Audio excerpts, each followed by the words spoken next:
critérios, instrumentos e procedimentos de reconhecimento para fortalecer a integração entre gestores culturais, conselheiros, pesquisadores, agentes culturais e público em geral.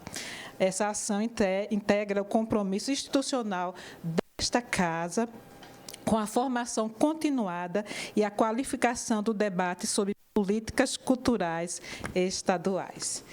Para conduzir os trabalhos, que na realidade é de maneira informal, acolhedora, eu quero convidar aqui a presidente do Conselho, professora Ana Fátima Braga Barbosa.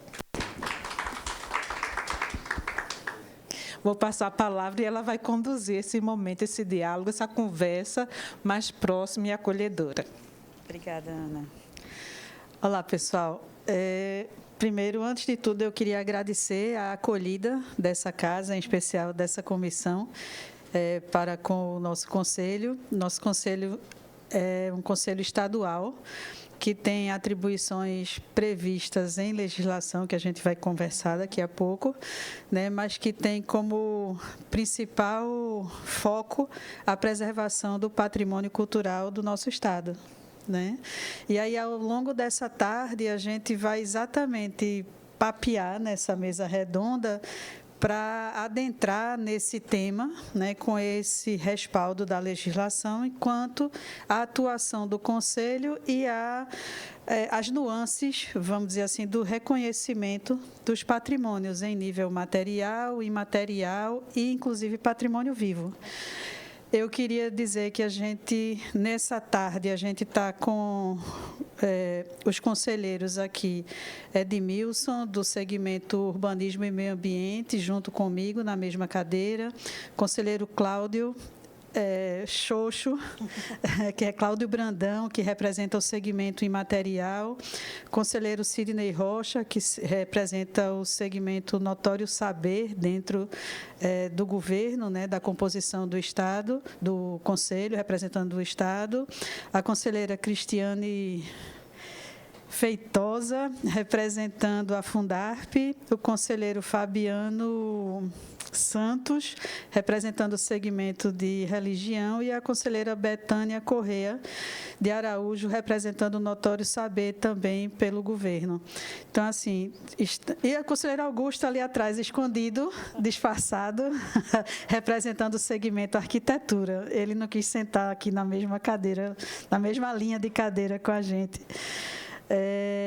Para a gente é uma alegria fazer essa troca, porque, dentre as atribuições do Conselho, tem uma delas que prevê o estímulo e a criação de novos conselhos e conselhos municipais e tudo mais. E eu acho que uma oportunidade como essa é uma forma de disseminar a informação, né, de possibilitar o acesso, né, a esses detalhes do patrimônio cultural e de estimular, né, essa organização e essa criação, inclusive nos municípios. Para a gente começar, né, a gente tem como tema, né, os diálogos culturais, o que é mesmo patrimônio? Né? E aí eu queria convidar o conselheiro Sidney para vir aqui junto comigo e compor aqui, a gente sentar aqui e vir mais para frente. Eu acho que a gente poderia também ter mais outros colegas por aqui. Eu acho que Cristiane podia vir para cá também. Cláudio, vamos mais para perto. Pelo seguinte, a gente vai começar a puxar os assuntos, e aí eu queria que vocês ficassem bem à vontade, se pudessem ficar aqui mais próximos, melhor, porque a gente vai se apresentar enquanto conselho previsto aqui, criação em lei, né, e vai puxar os temas por esse folderzinho que vocês receberam, para a gente ir fazendo o nosso bate-papo, né? A gente não tem apresentação formal, não é aula, não é bate-papo mesmo, é para a gente estreitar esse relacionamento e depurar, né, esse conhecimento. Então, a primeira provocação do folder é sobre patrimônio, sobre tombamento, né? Então, o que é tombamento? E aí eu queria que houvesse uma interação, né? Tombamento, quando a gente pensa, vai fazer um tombamento, o que é que vem à mente? Tombar, o que significa tombar? tem o significado do verbo tombar, né? Mas tem o outro significado também do que representa tombar um patrimônio. E aí é o que o colega conselheiro Sidney vai desenvolver com a gente. Eu não chamaria de desenvolver, não, porque eu não tenho muito a desenvolver aqui no espírito kardecista. Mas tomado pelo verbo, o verbo tombar, além de no português significar o que nós entendemos, derrubar, é pelo contrário, é inscrever em um livro. O conceito de tombar é inscrever em um livro. Esse conceito de tombamento é um conceito já antigo, é um conceito que veio da França, entre os séculos XVIII e XIX. Já havia uma grande preocupação de estabelecer uma relação direta com os monumentos históricos. Então, vem isso da França. Mas, no Brasil, a primeira legislação que se fala de tombamento é do governo Getúlio Vargas, 1937, quando, 1957, a partir de uma hoje chama provocação, né? De uma provocação do escritor Mário de Andrade, que criou o sistema de proteção histórica no Brasil. Então, quando a gente fala em tombamento, a gente leva em consideração também algumas outras linguagens técnicas que é necessário que pessoas como nós, que estamos ligados tanto ao legislativo, quanto ao executivo e quanto à fiscalização, possamos entender bem. Por exemplo, há uma distinção muito grande que, às vezes, as pessoas comuns não fazem, e esse folder tenta se comunicar, especialmente com as pessoas que têm aquelas dúvidas, essas perguntas frequentes, é o que vem a ser um tombamento, o que vem a ser um pedido de registro dentro das instituições e a partir do Conselho de Preservação do Patrimônio. E aí, como nós temos, por excelência, esta função fiscalizadora, consultiva, é importante que nós saibamos que todas as medidas que têm a ver com o tombamento passam necessariamente pelo Conselho Estadual, por esse conselho que aqui se representa. E aí eu queria chamar a conselheira Cristiane para que ela nos explicasse especialmente o que vem a ser um pedido e o que vem a ser, na verdade, o tombamento. Podia sentar aqui conosco, Cris? Cristiane Feitosa, da Fundarp. Essas palmas foram para ela ou para mim? Boa tarde, gente. Me perdoem a voz, mas com o microfone, né, acho que a gente supre a condição. Eu até estava conversando com o Sidney, que a gente hoje está num diálogo focando o tombamento, mas eu queria também lembrar que, na condição de patrimônio cultural, a gente trabalha com duas naturezas, né? Do patrimônio material, então, o que a gente está conversando hoje aqui sobre o tombamento, né? O Estado de Pernambuco tem uma lei 7970 de 79, ou seja, é uma lei já bastante madura, né? Antiga, já consolidada. E ela trata sobre os bens de natureza material. E a gente, para os bens de natureza imaterial, a gente trabalha normalmente com as políticas e os instrumentos de registro do patrimônio imaterial e do patrimônio vivo, que também é uma outra política voltada para as pessoas, né, que permanecem vivas e têm os saberes, né, os fazeres. Então, sobre o tombamento, né, Sidney, eu acho que, em um primeiro momento, eu fico até curiosa assim, de saber o nível, né, Ana Dácia, que a gente tem de conhecimento sobre esse instrumento. Ele é um instrumento legal, tem uma lei, tem um decreto que regulamenta procedimentos. Então, vou citar talvez algumas questões importantes, né? Eu acho que a primeira, que é uma máxima, é que toda e qualquer pessoa, todo qualquer cidadão pode solicitar o tombamento de um bem. Ou seja, normalmente esses processos eles se abrem diante de um pedido. E a ALEP ela também vem com esse papel, não é? Quando ela apresenta, por exemplo, a Secult, ao Conselho, à Fundarp, manifestações e pedidos que vêm também, eu acho que a partir de reivindicações e de demandas que chegam a essa casa. Então, eu acho que essa é uma das condições mais importantes que a gente tem sobre o patrimônio cultural de modo geral, que ele não é uma indicação necessariamente só do poder público. Ela é requerida, né? Ela pode ser requerida por todo e qualquer cidadão. E aí a gente tem esse instrumento com o objetivo de preservar, de salvaguardar determinado bem. Eu não estou aqui, se tu está com a lei, não está? A de tombamento. Porque a lei é muito didática também, a lei é pequena e ela é muito didática, então talvez a gente passar por ela possa ajudar a gente a visualizar. Posso, não posso sim. Melhor. Eu posso ficar aqui, Ana. Aí eu aviso, eu digo a vocês e depois vocês podem se aprofundar e ler com mais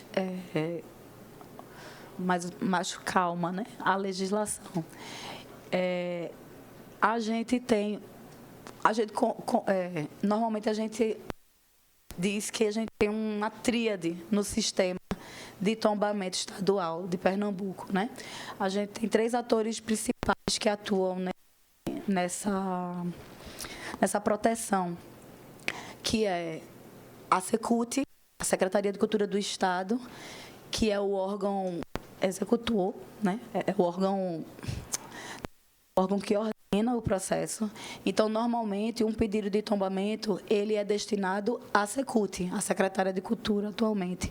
É ela que defere a abertura do processo ou indefere. E isso pautado no enquadramento do que a lei admite você abrir o processo. Também considerando ali a apresentação de uma série de documentos, de informações. Então, normalmente o processo ele se inicia na Secretaria de Cultura, podendo também se iniciar no Conselho Estadual de Preservação, porque o Conselho Estadual de Preservação ele também tem a prerrogativa legal de iniciar um processo, como a gente chama, ex officio. Pode por ofício, entendendo a necessidade, às vezes uma urgência, a pertinência, ele próprio pode abrir um processo, iniciar um processo. E a FUNDARP, que atua como órgão técnico. Então, normalmente, a gente tem a tríade, mesmo sendo iniciado pelo Conselho, mas a abertura de um processo de tombamento é na Secretaria de Cultura. Por isso que é sempre importante essas comunicações elas seguirem para a Secretaria de Cultura. Por vezes, a FUNDARP recebe pedidos, e aí a gente sempre faz a correção do trâmite pedindo o encaminhamento à Secretaria. Esse microfone está falhando. Se não estiver prejudicando vocês, a mim não está.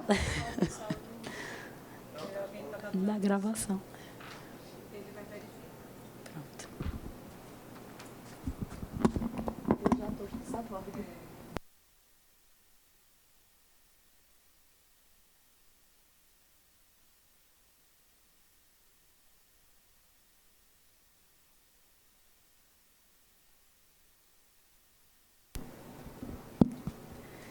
Pronto, eu acho que agora está melhor. Até minha voz melhorou, não foi? Então, normalmente o processo ele é aberto na Secretaria de Cultura, certo? E aí ele é encaminhado para a FUNDARP. Quando ele é aberto, ele é verificado se seguiu a documentação, tudo. E chegando à FUNDARP, ele segue para a instrução técnica. Essa instrução técnica, ela tem um ritual inicial que está relativo, por exemplo, às notificações a proprietário. A prerrogativa da lei, inclusive, diz que quando o proprietário solicita, faz o pedido de tombamento, a gente não precisa notificar. Então, tem alguns ritos iniciais que são importantes de a gente ter conhecimento, porque quando a gente recebe é importante que a gente saiba quem é o proprietário. São algumas informações básicas, senão a gente não consegue tramitar o processo. E aí, seguido esses ritos iniciais, e por isso é importante a gente também saber, porque tudo isso interfere no tempo que tramita um processo de tombamento, né? A gente tem um corpo técnico dentro da Diretoria de Preservação do Patrimônio Cultural que elabora estudos específicos, exames técnicos, que vão respaldar, e vai ter um parecer também da FUNDARP, indicando ser favorável ou desfavorável ao tombamento. Contudo, esse exame e todo esse processo, ele é levado ao Conselho Estadual de Preservação do Patrimônio Cultural, que é quem tem a competência legal de deliberar pelo tombamento ou não, como também pelo registro, como pelo patrimônio vivo. Então, a gente pode entender realmente essa tríade sempre seguindo essa mesma lógica. A gente entra com o processo da Secult nessas articulações, a Fundarp sempre como órgão técnico e o Conselho de Preservação como órgão deliberativo. Em modos gerais, porque eu sei que tem mais questões. Aí tu pode descer um pouquinho, Ana, por favor. E aí a lei, por exemplo, ela já traz algumas questões do trâmite legal, né, do fluxo que a gente tem. Pode descer um pouquinho mais. E aí, no patrimônio material, a gente se pauta, inclusive, pela lei federal. A lei federal de tombamento do patrimônio histórico, ela é mais antiga, ela é de 37, né, onde tudo se inicia.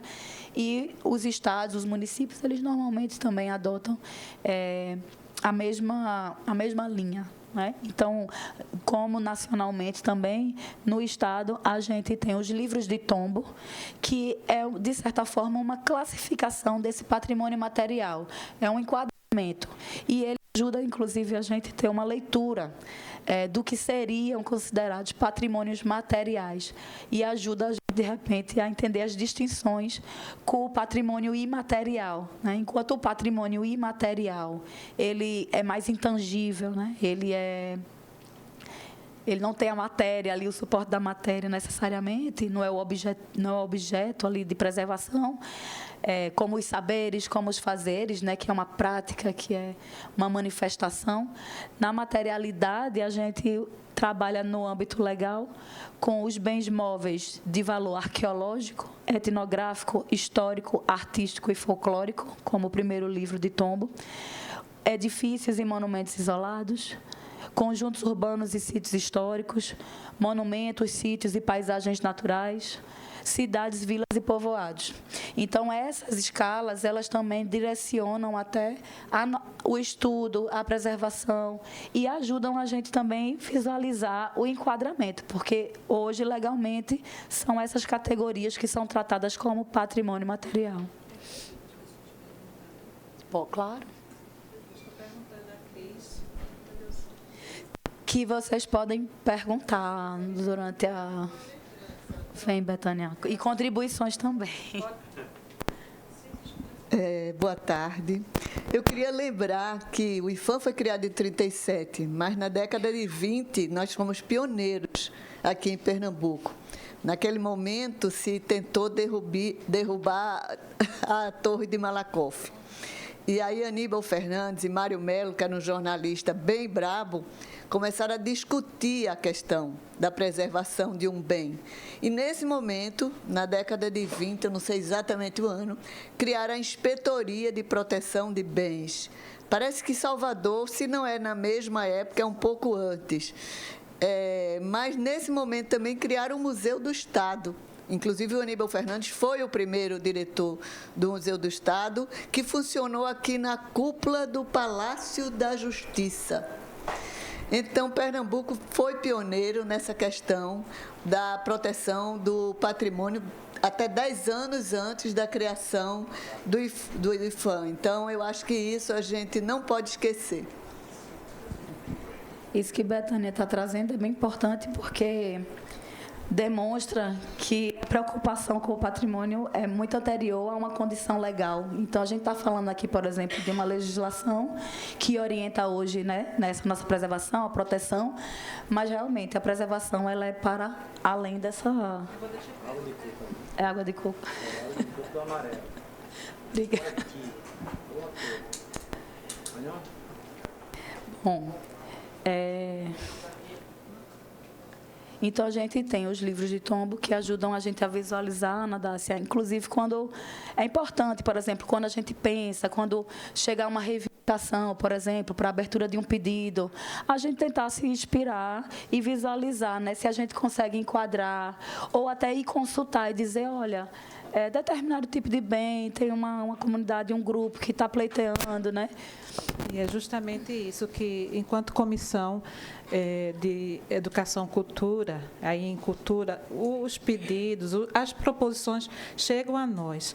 E o que nós, pela provocação do Conselho, e o que nós desejamos aqui para todos que estão presentes, estão assistindo, e que depois tomarão conhecimento da importância da gente dar celeridade aos processos, que às vezes por uma inadequação, uma falta de uma robustez no argumento, na justificativa, ou até na elaboração dos artigos,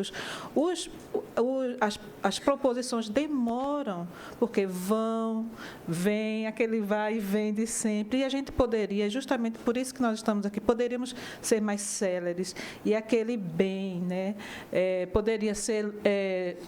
não de imediato, porque tem um processo, mas mais rapidamente celebrado como patrimônio. Então, esse é o desejo, né, da comissão, juntamente com o Conselho, que fez muito bem de nos provocar, né, e para que a gente possa realmente ter as proposições aprovadas, sancionadas, né, com apreciação adequada do Conselho, e que ela volte e vá para o Executivo e que a gente realmente possa proteger o nosso patrimônio, da forma como você fez, em cada quadro ou categoria, né, para que a gente tenha a condição de preservar, valorizar e imortalizar. E lembrando também que, desde a criação da lei, desde a criação do IFAM, desde que se pensa patrimônio, isso é um conceito que vem evoluindo. Então, a gente também tem que tentar lidar com os novos patrimônios, com as novas categorias que estão surgindo, refletindo sobre isso e tentando não só enquadrar na lei, mas tentando, né, ver de que outras formas, outros instrumentos possíveis também. E aí, só para eu também passar a fala e a gente abrir o diálogo, que eu acho que é mais sobre isso, eu acho que é importante, Ana, tu pode descer só um pouco também, para a gente mostrar... Tu não está com o decreto aí, não, né? O 6239. Porque aí, de repente, também a gente pode depois. Mas é bem importante nesse pedido, que realmente compete à Fundarp fazer, elaborar exame técnico, né, com um corpo especializado, um corpo técnico especializado. Contudo, algumas informações preliminares, elas são fundamentais para que a gente possa instruir, compreender as justificativas, então, trazer realmente, minimamente, ali uma justificativa, informar, principalmente nos dias de hoje, os grupos, as comunidades que se relacionam com aquele bem. Isso é importante para que a gente não adote uma medida, né, sem esse diálogo com as comunidades, com a sociedade, né, de modo geral.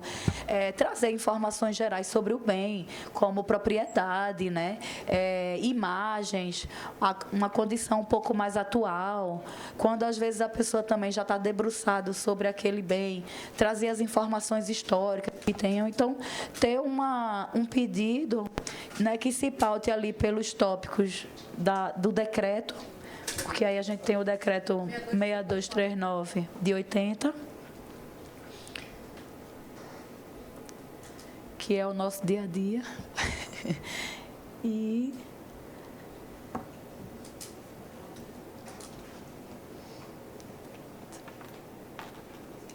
posso falar? Enquanto está sendo acessado, Cris. Não é esse não, Ana. Isso é alteração, o decreto que altera aquilo. 6239. O de cima, esse aí agora. Isso aí. Enquanto está sendo visto, Cris, Sim. nessa era virtual, como é que fica? Aí é uma pergunta, né, dos nossos bens virtuais. Como é que fica esse olhar, depois da nossa conversa, que eu acho que seria interessante, que nós temos muita produção hoje, né, com o advento da IA, como é que fica a questão também autoral, né, se você já tem pensado nisso, que eu acho que é uma pergunta interessante para essa era que nós temos vivido. Você falou uma coisa que me remeteu outra, Ana, que são os acervos, não é? Os acervos, eles também são tratados no universo do patrimônio material. E talvez você esteja falando sobre isso, sobre essa produção intelectual, né, sobre os registros históricos, os documentos históricos. E, realmente, a lei da gente de patrimônio, ela ainda não atua nessa perspectiva, porque eu acho que é uma perspectiva mais recente, apesar de ser produção, independente de tempo, mas eu acho que ela ainda não está nesse universo da salvaguarda. Eu não sei se você traria alguma... Não tenho nenhuma atualização em relação a isso. Eu acho que eu nunca pensei sobre essa perspectiva, Sidney. Não é? Porque é uma produção hoje, né? E a questão autoral está sendo ainda conversada, né? A presidência da comissão tem pensado numa política sobre isso, porque, claro, a gente não, é como se fosse o Google. Me desculpe a limitação, vou falar, né, sem tanta propriedade, mas como a própria usuária. Nós consultamos o Google, antes, né, muito o Google, ele trazia informações, hoje se consulta, né, plataformas que têm a inteligência artificial. Então, nessa produção, né, intelectual, aí é complicado dizer isso, né, mas como é que fica a questão da preservação e o compartilhar do que foi produzido, porque ele fica, né, acessível, né, então de quem é autor, é considerado uma produção cultural, intelectual. Eu acho que na verdade é mas coisas para a gente pensar. Dácia, boa tarde, pessoal. A cadeira que eu assumo no Conselho tem a ver com o Arquivo Público de Pernambuco. O Arquivo Público de Pernambuco é um dos responsáveis, é ainda o maior responsável pela gestão documental. O que a Ana Dácia está falando é importante. A gente está falando de documentos nato-digitais, ou seja, documentos que têm que ser preservados, mas que já nascem no mundo digital. E nisso nós temos um problema muito grande, não é no estado de Pernambuco. Todos os arquivos públicos estaduais com os quais eu tenho falado, da Bahia, do Mato Grosso, com exceção de São Paulo, eles têm essa dificuldade porque eles não têm um banco de dados unificado, ou seja, boa parte dos documentos que nós estamos gerando hoje no SEI, no Sistema de Informações do Estado, estão se perdendo de fato. Não há como nós garantirmos esse controle. Somente no estado de São Paulo, é que eles estão utilizando agora uma coisa chamada uma tabela de temporalidade, que eles utilizam a inteligência artificial para garantir no meio digital o que é uma documentação permanente, o que é uma documentação temporária e qual é a documentação que pode simplesmente desaparecer porque é efêmera. Então, na nossa gestão documental, o Brasil todo sofre desse apagão tecnológico, desse apagão da documentação, digamos, nascida já no meio digital. Talvez seja sobre isso, Ana Dácia, que você esteja falando. Nas casas legislativas, eu acho que ocorre o mesmo também, porque nós não temos uma unificação dessas informações. O grande problema sempre é esse da unificação. Que, embora conheçamos um pouco sobre isso, essa conversa, esse diálogo, parte de uma insatisfação, pelo menos parte de uma insatisfação pessoal de cada um dos conselheiros, e é o que acontece comigo, porque nós buscamos aí falar com os assessores, com as pessoas que estão, de fato, lidando com essa ideia de patrimônio. O que nós temos visto, meu povo, é que, ultimamente, tem havido uma grande vulgarização do que é o patrimônio, do que as pessoas acham que é patrimônio. Você não concorda comigo? Não, assim... eu sou aqui assessor, né, da LEP, sou deputado João Paulo, e eu já vi diversas proposições, né, para patrimônio de eventos, de localidades, de ações que eu acho que não teriam essa relevância, né? Acho que pode acontecer uma banalização do que se entende quanto patrimônio. Então, assim, é muito importante, né, difundir esse conceito, difundir o que é patrimônio, para que as pessoas entendam e que não fazer só um pedido. Você vem para cá para a gente poder acompanhar, por favor. E você pode começar. Agradeço. Está saindo áudio? Tá, sim. Tá, porque todos que desejarem, é importante, porque as pessoas que estão acompanhando, eles vão poder também visualizar, que é muito importante a participação de todos. E aqui é um diálogo, todo mundo pode perguntar, falar, comentar e sugerir. Certo. Eu estava até anotando algumas coisas, não estava ainda preparado para falar, mas, assim, sobre esse ponto da banalização do patrimônio, a gente aqui em Pernambuco a gente tem diversas manifestações culturais. principalmente no ponto da cultura popular, da cultura do terreiro. A gente tem coisas riquíssimas de artesanato. E assim, eu já acompanhei diversas solicitações de tombamento de patrimônio para eventos, para acontecimentos que não têm essa dimensão cultural relevante no impacto e na valorização da cultura do nosso Estado. Acho que às vezes se tem uma ideia de que seja como um voto de aplauso, uma entrega para valorizar ali um grupo. Então, assim, é muito importante essa organização do Conselho de difundir o que é patrimônio e dessa defesa do arquivo de tudo que a gente tem aqui da nossa cultura. E, assim, um ponto até para trazer aí de dúvida, né? Eu sou assessor do deputado João Paulo, que é membro aqui da Comissão também de Educação, e a gente tem uma atuação muito forte com povos de terreiro. E, assim, a gente vê uma precarização gigantesca, uma dificuldade de acesso a recursos públicos, a editais, para que se criar um estatuto é difícil, né? Então, assim, a valorização desses povos, né? Como que é esse entendimento? É patrimônio cultural? Pode ser? Como eles fazem para acessar isso? Eu acho que, assim, é um segmento cultural que a gente aqui em Pernambuco, a gente tem um diferencial gigantesco, né? Porque todas as manifestações culturais, o maracatu, a foché, que, assim, movimentam o carnaval, estão relacionadas com os povos de terreiro. Então, assim, que estratégias, né, que a gente pode pensar e até nos colocando também à disposição para auxiliar para essa valorização e que a gente não banalize essa pauta. Eu acho que vocês estão de parabéns também pela iniciativa. É muito importante estar compartilhando esse conhecimento e que aconteçam mais ações como essa. Muito obrigado. Eu vou chamar o conselheiro Fabiano para responder aqui essa pergunta em relação à valorização dos povos de terreiro e dessa patrimonialização. Pode ser?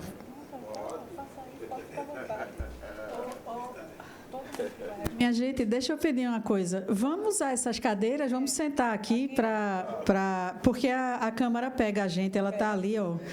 Aí fica mais... Companheiro, senta aqui, vem para cá. Sim?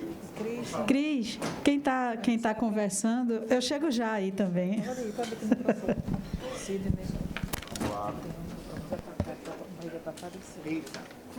Pediram para atacar um negócio da minha barriga aqui, estava solto. Então, quando o companheiro, e aí, irmão, firme, começou a fazer a pergunta, e aí eu vi você se direcionando para ele, Sidney, eu disse, espero que não venha para mim. Espero que não venha para mim. Mas aí, como tudo se coaduna para tal, a resposta dessa relação é algo que eu vivo litigando constantemente. Foi essa relação de inferiorização, inclusive com várias disputas com o conselheiro Edmilson aqui em outras instâncias, que me fez, inclusive, adentrar a academia, tentar me especializar em algumas relações de licitação, porque a questão ela está para além do reconhecer esses institutos como patrimônio ou não. Ela está dentro de uma hegemonia racista do Estado. A relação de chegada, inclusive de concessão e acesso, ela se dá dentro dessa relação que se oficializa a partir da burocratização do Estado. Ela se oficializa a partir da má repartição dos valores econômicos do Estado. Ela se oficializa, inclusive, na própria estruturação. O Carnaval, e aí eu vou citar o Carnaval, como ponto de patrimônio, inclusive reconhecido nacionalmente. Como inicia o Carnaval aqui no Brasil?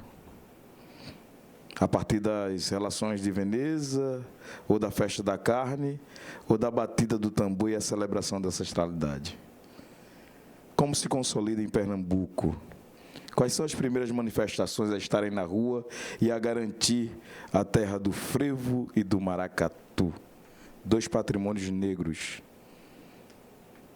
E quais são as relações de acesso, de identidade e de titularização desses patrimônios?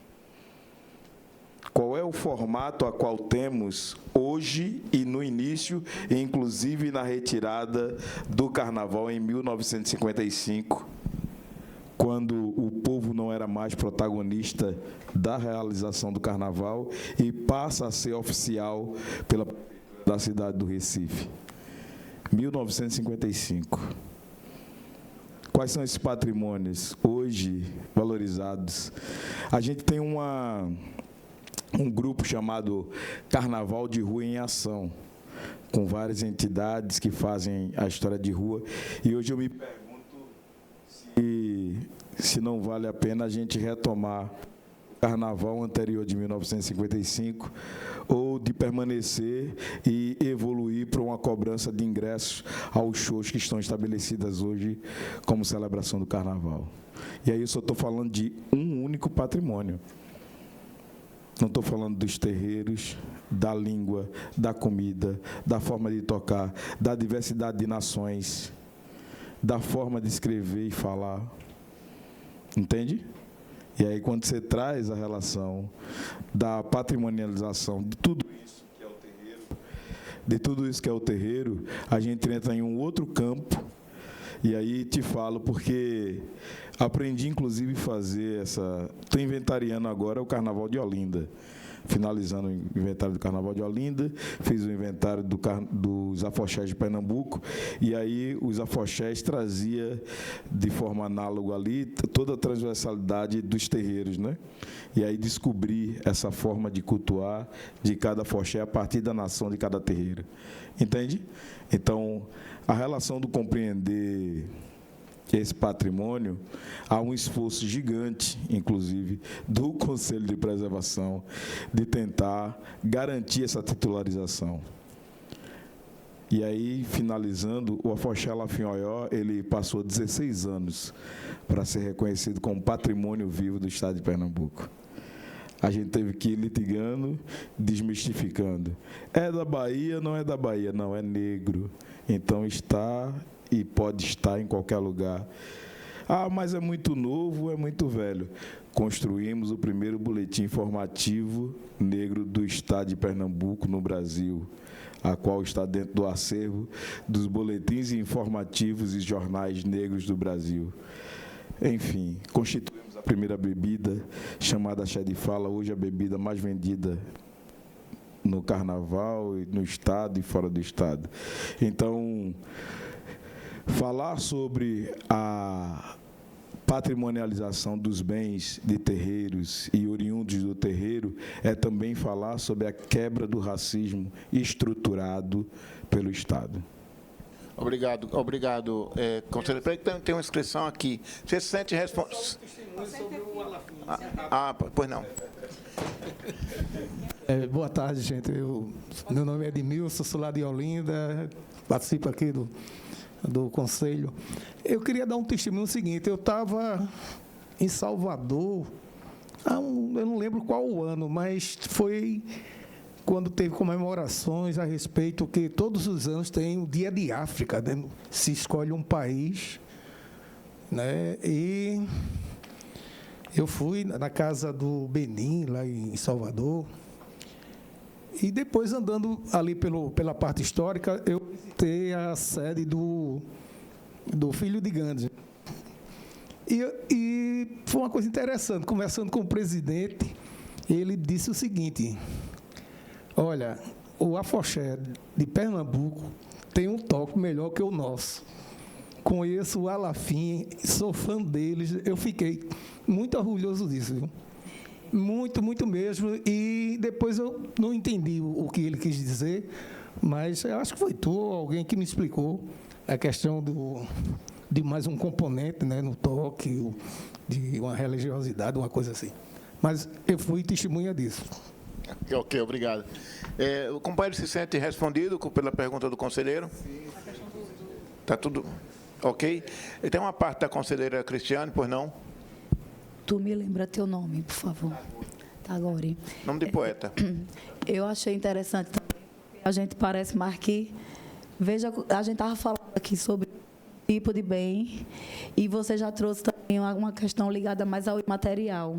E aí eu queria destacar isso, que isso é importante, a gente começar esse exercício de entender o lugar das coisas. Porque cada instrumento, ele vai dar condição de a gente preservar a essência do bem, a natureza do bem. Então, por exemplo, numa situação dessa, como você está trazendo, dos povos de terreiro, né, do patrimônio quilombola e tal. Quando a gente está falando dos grupos, quando a gente está falando dessas manifestações, a gente está trazendo para o âmbito do imaterial, então do registro, que traz um outro processo, um outro tipo de diálogo também. Tem várias ações e políticas acontecendo no país, no próprio Estado. E eu acho que também é uma condição a gente conhecer os processos que já foram abertos, quais são outros processos que a gente também possa relacionar com essa temática. E aí eu queria aproveitar a oportunidade, se você me permite, Sidney e Ana, de apresentar a Lana Monteiro, que é a gerente de patrimônio imaterial da Fundarp. E eu queria muito que você fizesse uma fala aqui, porque eu acho que a contribuição do patrimônio imaterial, eu nunca que eu vou conseguir né, alcançar no nível de Lana. E aí eu queria te convidar aqui, Lana, para falar um pouquinho com a gente. Chegue para cá. Ana, vem para cá. Porque, para vocês verem, né, a gente está no diálogo o tempo todo. O material e o imaterial andam juntos, um dá suporte ao outro. Mas existem particularidades e especificidades que é importante a gente se adentrar, esmiuçar. E Lana hoje está com essa missão, né, Lana? Bem-vinda, Ana. Boa tarde, gente. Obrigada pela gentileza de convidar, porque eu vim ouvi-los e ouvi-las, parabenizar o Conselho por essa iniciativa, essa casa também, que está recebendo hoje aqui, né, mais um debate sobre patrimônio. Isso é realmente importante para a gente que trabalha nessa área, porque temos um papel, muitas vezes, técnico, burocrático, né? Eu não gosto de falar muito gerencial, não, porque eu não me sinto gerente comercial, eu me sinto servidora pública, eu sou professora universitária e, nesse momento, eu estou, né, dentro da gestão, na Fundarp, contribuindo na diretoria que é ligada à preservação do patrimônio cultural. Como o Cris falou, a gente tem, na verdade, duas grandes, vamos dizer assim, frentes de trabalho ligadas à preservação do patrimônio material e do imaterial. Mas temos também uma missão ligada à educação e articulação. Então, hoje, dentro da nossa diretoria, eu não sei se isso foi dito, ou se eu estou sendo redundante, mas nós trabalhamos, digamos assim, com esse tripé, né? O processo educativo, para a gente, é hoje um carro-chefe de ações nossas, porque ele, por exemplo, dentro da imaterialidade, permite que a gente faça inventários participativos, que a gente faça uma série de exposições e de formações junto à comunidade, que nem sempre, no papel mais de pesquisa e principalmente técnico que a gente desempenha, a gente consegue ter essa capilaridade. Então, a GEPA, que é a Gerência de Educação Patrimonial e Articulação, faz esse papel, né? O colega Flávio Barbosa é o responsável. Cris está na nossa superintendência ligada a patrimônio material, que eu estou vendo que é uma das pautas de hoje, né? Que está aqui bem colocada dentro da programação. E eu tenho feito um trabalho desde abril, né? Na verdade, eu faço uma parceria já de um certo tempo, né? Como professora universitária com a Fundarp. Mas, assumindo a gerência, a gente começou a fazer, digamos assim, uma continuidade, na verdade, do percurso de outros colegas que estavam antes na gerência, que tem a ver com duas grandes frentes de trabalho. A gente acompanha processos de registro de bens e materiais e a gente acompanha também o que é uma política pública voltada para pessoas e grupos, que é o chamado Patrimônio Vivo do Estado de Pernambuco. Então, esse registro, anualmente, está indo para o seu 21º edital no próximo ano. Ele tem essa missão de contemplar especificamente pessoas. A gente trabalha literalmente para pessoas e grupos. E esse conselho, que também aqui está trabalhando com vocês no debate, é o órgão, inclusive, deliberativo acerca disso. A gente tem uma legislação específica e, nesse sentido, é importante, nesse caso, colocar o patrimônio vivo como uma dessas nossas frentes de trabalho, porque a gente acompanha o começo, o meio e o fim, né? Ou os fins, porque somos o órgão gerente. Então, a gente faz o processo do edital, a gente acompanha esse processo onde o Conselho define quem serão os titulados e depois a gente continua como quem diz, porque a gente faz o pagamento das bolsas vitalícias, a gente faz o acompanhamento e monitoramento das ações. Então, quer dizer que o nosso trabalho ele tem, digamos assim, uma dinâmica continuada. Já no patrimônio imaterial, que são os processos de registro, a gente recebe, primeiro, de todo e qualquer cidadão pernambucano esse pedido. Acho que é importante colocar isso, mas tem sido muito comum que as casas legislativas, o Conselho e uma série de entidades também que a lei permite façam essas demandas, esses requerimentos, né? Então, eles são, na verdade, hoje, assim, os mais, digamos assim, assíduos requerentes que nós temos. A Alep figura entre esse ranking, né, anual. Hoje eu não vou ter dados aqui assim de cabeça, mas eu posso dar algumas referências, no sentido de que a gente tem tudo isso muito bem publicizado, seja no sistema eletrônico, para quem quiser acompanhar a profundo ou estudar os processos, seja também por atendimento de telefone, do WhatsApp, de e-mail ou presencial, né, com agendamento. Então, a gente faz esse atendimento regular, inclusive a gente está aqui mais para se disponibilizar, porque em caso de necessidade de vocês, antes mesmo de fazer, às vezes, um pedido, quiserem estabelecer um diálogo, uma consulta, porque muitas vezes a gente recebe, só para dar um exemplo, né, a gente recebe pedidos de bens imateriais para serem registrados, quando, na verdade, eles são com características de patrimônio vivo, são pessoas e grupos que se confundem com os bens. Ou o contrário, que a gente também pode receber de bens que, na verdade, né, não está no perfil do patrimônio vivo, que deveria estar sendo pedido o registro. Então, a gente orienta, a gente, enfim, está aqui exatamente para tornar essas informações mais acessíveis para vocês. Professora, então, vou concluir. Posso fazer só uma contribuição? Contribuição, até uma pergunta que acredito que a assessoria a gente tem aqui todos os anos, a casa indica, né, para patrimônio vivo. Para patrimônio vivo. E neste ano nós percebemos a questão documental, né, e até algumas entidades ou então pessoas que não têm toda a documentação que é necessária para submissão, para apreciação de ser classificada para, não seria concorrer, mas para ser contemplada, para se inscrever. Você fala de então, ser habilitada, né? Habilitada, obrigada, estou aprendendo. Mas como a gente poderia ajudar, né, os artistas, né, aos fazedores de cultura, a terem essa documentação, a ter toda essa história documental garantida para que, por exemplo, neste ano nós tivemos artistas que não foram contemplados nem para uma própria avaliação da casa por conta dessa documentação que ainda não está assim, muito...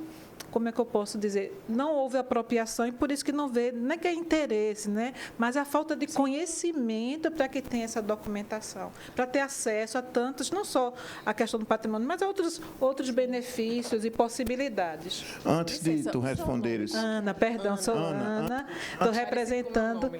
Antes da resposta, eu queria fazer... Acho que tem uma pessoa inscrita sobre essas coisas que o Conselho tem de cuidar sobre o patrimônio vivo. Este Conselho, nessa gestão, tem 2 patrimônios vivos na sua composição. Mãe Bete de Oxum e Xoxo Malaquias.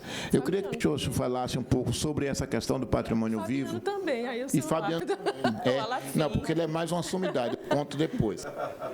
Para que ele pudesse falar especialmente dessa questão do patrimônio vivo, Xoxo também parabenizar e que nós possamos fazer um voto de aplauso aqui para Xoxo, que ele acaba de ser nomeado como mestre de cultura. Notório saber.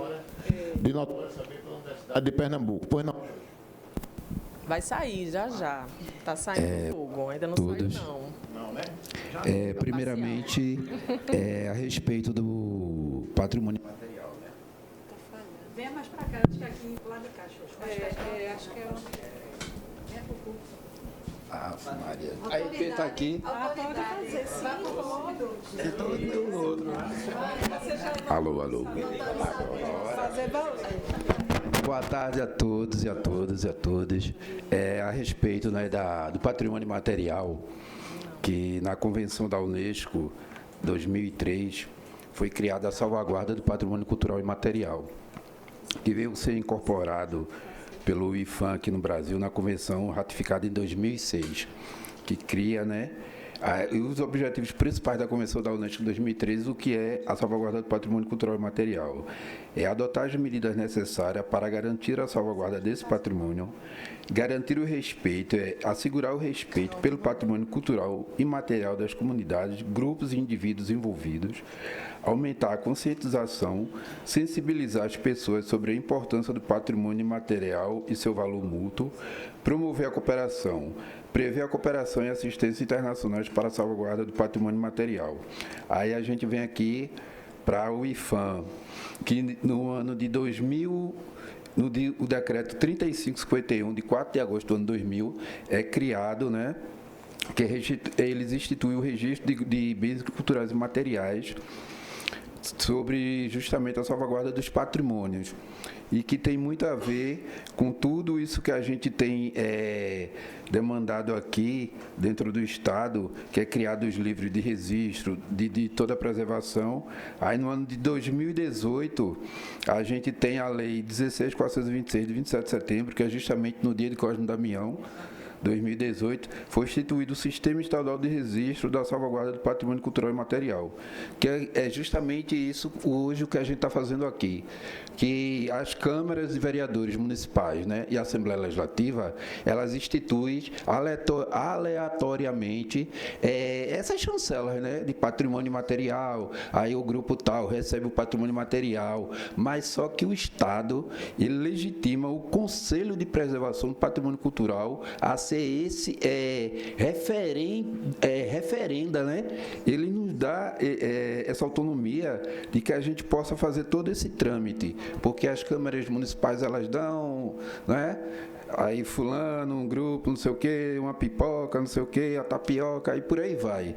Mas só que quem tem essa primícia mesmo é o CEPPC. A gente tem que levar, a gente sabe que a política é um viés que o político ele tem que fazer algo para contemplar os seus eleitores, mas que de fato esse registro ele passa através do Conselho de Preservação, quando ele é instituído a lei, e que aqui ela garante justamente isso, todo esse seu registro, que ele fica nos livros de registro para fazer parte dentro do patrimônio material. Eu acho que a Lei Estadual 16.426, de 27 de setembro de 2018, é quando institui justamente essa lei estadual, que o Conselho é que tem essa... como é, professor Sidney? Referenda, né? Referendo, né? Pronto, que dá essa autonomia, vamos dizer assim, né? Para que nós, conselheiros do patrimônio, em suas reuniões, suas sessões, possam discutir no âmbito a legalidade ou não de uma solicitação quando ela vem, né, para se tornar patrimônio material do Estado. Eu acho que dentro dessa autonomia, eu acho que é o Conselho que realmente referenda, apesar de que na política vale o que eles distribuem, né? Fica até registrado aqui nos anais do edifício, né, de Paulo Guerra ou Enio Guerra, nem lembro mais, né? E sobre o microfone.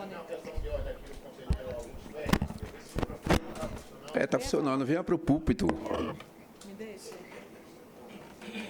Estava inquieto aí. Depois a gente vai ouvir a resposta sobre o patrimônio. Boa tarde, gente.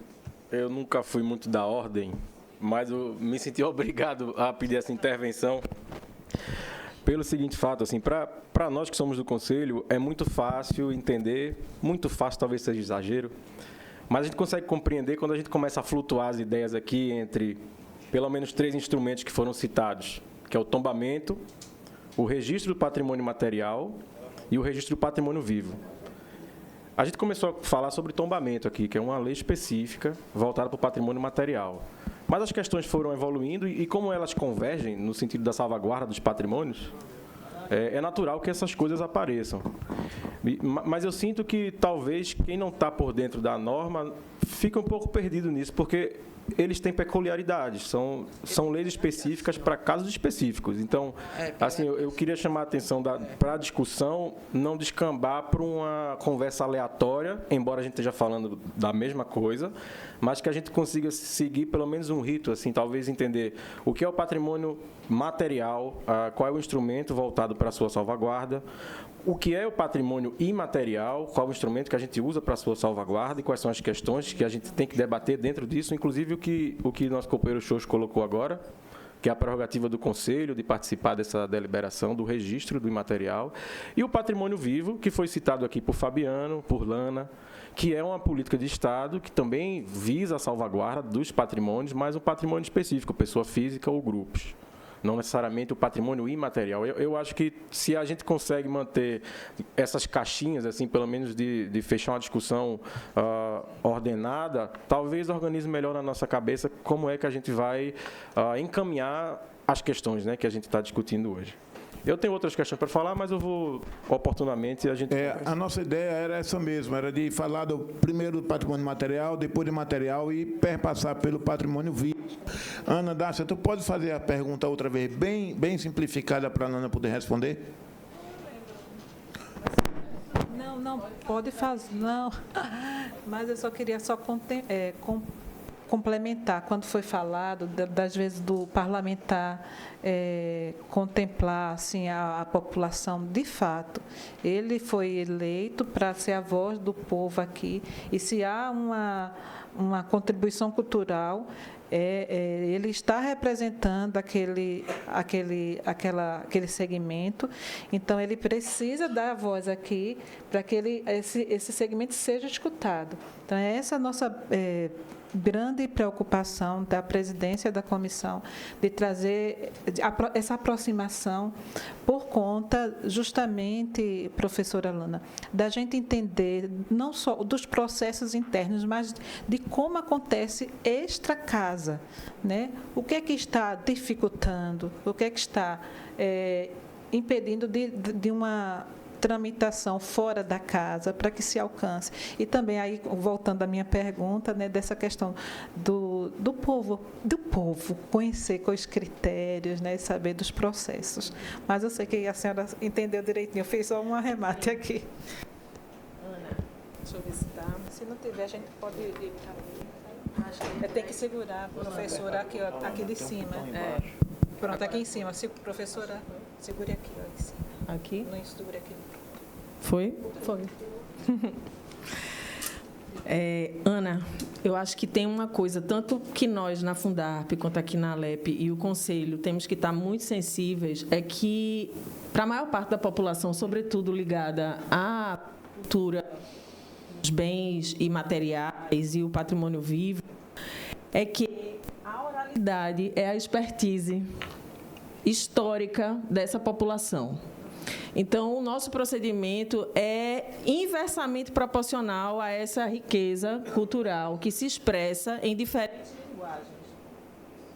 Então, a gente tem feito um processo, como eu disse, de valorização da educação à medida em que a gente lança qualquer edital, de ir ao território e de também, a partir de alguns meios virtuais, ofertar formações sobre o edital, no caso do patrimônio vivo, especificamente, né? É uma das formas que a gente tem conseguido. Acho que a Alep e o Conselho são grandes parceiros para multiplicar esse processo formativo. Tá? Mas a gente tem, por exemplo, se desdobrado bastante para fazer o atendimento, quase que a gente brinca assim, de criar um holograma e entrar no computador alheio para ajudar nos processos de inscrição, porque a gente atende inúmeras pessoas diariamente, à medida em que os editais são abertos. Tá? Então, realmente um atendimento direto. É isso que a gente faz. No caso do patrimônio vivo, ele tem uma lei específica, ele tem, inclusive, um cronograma no sentido de que os editais são lançados no primeiro semestre e, à medida em que as habilitações documentais, né, são realmente efetivadas, elas passam por outras etapas de análise técnica e depois de julgamento pelo Conselho de Preservação Então, esse é o panorama muito sucinto, claro, que eu estou fazendo, mas para te explicar como é que tem sido tentado, digamos assim, mitigar as dificuldades, que são naturais, porque a gente precisa...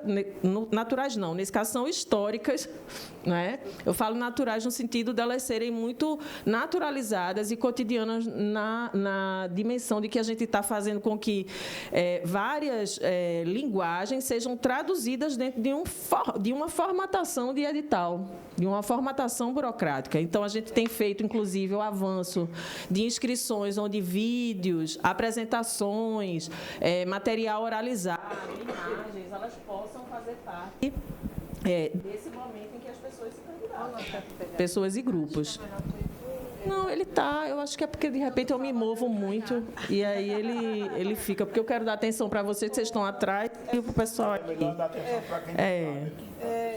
Mas enfim, é porque Ana é uma das interlocutoras no sentido da pergunta. E eu vou afastar, porque o negócio tem que ser circular. Não, eu fico aqui, porque aí eu consigo virar assim vocês, tá? E também não fico de costas. É a cadeira do Roda Viva, né? Precisamos de um auditório. Mas isso é com relação ao patrimônio vivo. Com relação aos bens imateriais, o que é que a gente tem observado, né? Quando a gente recebe os requerimentos na Fundarp, ele já tem muitas vezes tramitado, sobretudo na Secretaria de Cultura, que é basicamente protocolar. A Secretaria ela não faz uma avaliação técnica, né? Então ela encaminha para a gente. E a nossa equipe, dentro de um rol de pedidos que são feitos ao longo de todo o ano, né? Tem meses quentes, que a gente brinca assim, que chegam vários pedidos, mas outros que realmente a gente vai tentando dar conta até do que ficou de passivo, né?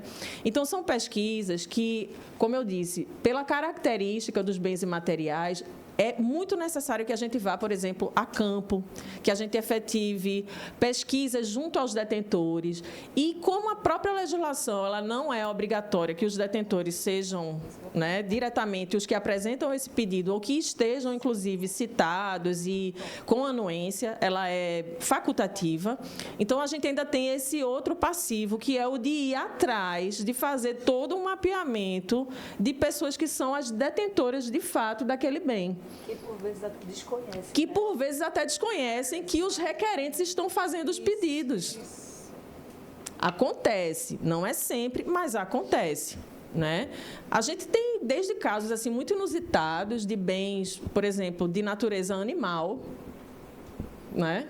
Que não se encaixam na nossa política de patrimônio cultural para pessoas, grupos e bens desenvolvidos por cultura, né, humana.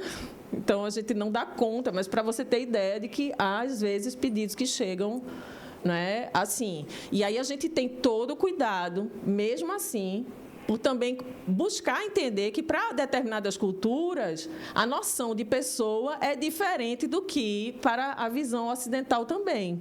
Então, a gente vai investigar, às vezes, se planta, animais e a noção de pessoa daquele grupo também estabelecem um sistema cultural plausível para um bem imaterial ser reconhecido. Eu estou comentando isso para vocês entenderem que a gente tem, além dessa sensibilidade de ir atrás de pessoas que são os detentores do bem, da gente ter também uma visão que extrapole um pouco o que a gente diz que é um epistemicídio que a gente tem também no histórico do nosso país, que não contempla outras cosmologias, outras formas de visão. Então, nós somos, na nossa equipe, poucas pesquisadoras nesse momento, num total de 4. Então, a gente tem uma abordagem muito no campo das ciências sociais e também, né, das artes, para fazer esse investimento, digamos assim, intelectual, técnico e de abordagem junto às pesquisas.